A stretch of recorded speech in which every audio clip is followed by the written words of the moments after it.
আজকে আপনাদেরকে তৈরি করে দেখাবো কিভাবে ঘরোয়া উপায়ে আপনারা কাচ্চি রান্না করতে পারবেন। তো আমি ১.৫ কেজি মাংস নিয়ে নিয়েছি। টক দই দিয়ে দিচ্ছি, মরিচের গুঁড়া দিয়ে দিচ্ছি, ধনিয়ার গুঁড়া, আদা বাটা, রসুন বাটা, খোসাসহ পেঁপে বাটা দিয়ে দিচ্ছি। এটা দিলে মাংসটা খুব সহজেই নরম হয়ে যাবে। দিয়ে দিচ্ছি লবণ, টমেটো সস। এবার দিয়ে দিচ্ছি কালো গোলমরিচ, লবঙ্গ, বড় এলাচ, তেজপাতা, দারচিনি, এলাচ, জয়ফল, জয়ত্রী। এই গোটা গরম মশলাগুলো দিতে হবে। এরপর সামান্য জর্দার রং দিয়ে দিচ্ছি। সব কিছুকে খুব ভালো মতো মিশিয়ে নিয়েছি। এই পর্যায়ে দিয়ে দিচ্ছি তেল এবং ঘি। দিয়ে দিচ্ছি শাহি জিরা। তেল এবং ঘিটা আমি পরে দিলাম এই জন্যই, কারণ শুরুতে দিলে মশলার সাথে জিনিসটা মিক্সড হয়ে যেত। আমি আলুগুলোকে জর্দার রং দিয়ে সামান্য লবণ দিয়ে ভেজে রেখেছিলাম। এবার আমি বাসমতি চালটা রান্না করব।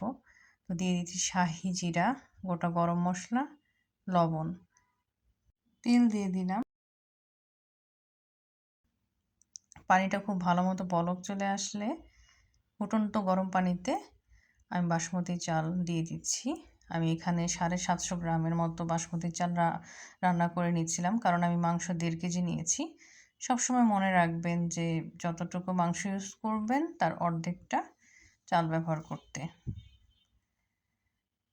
এবার আমি একটু সাজিয়ে নিব। ম্যারিনেট করা মাংসের উপরে আমি আলুগুলো দিয়ে দিচ্ছি। আমি মাংসটাকে 1.5 ঘন্টার মতো ম্যারিনেট করে রেখেছিলাম।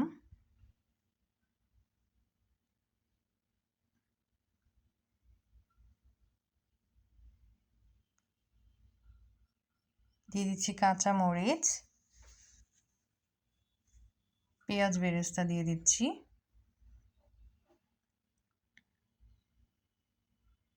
চালটা 8 মিনিট আমি ফুটিয়ে নিয়েছি। 80% মতো আমি চালটা করে নিয়েছিলাম। এবার চালটা দিয়ে দিচ্ছি, ভালো মতো ছড়িয়ে দিতে হবে। আবারও পেঁয়াজ বেরেস্তা দিয়ে দিব।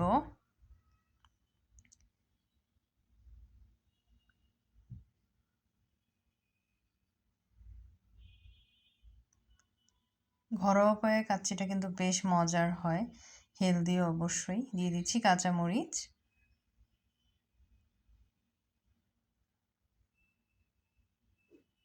এবার দিয়ে দিচ্ছি আলু বোখারা।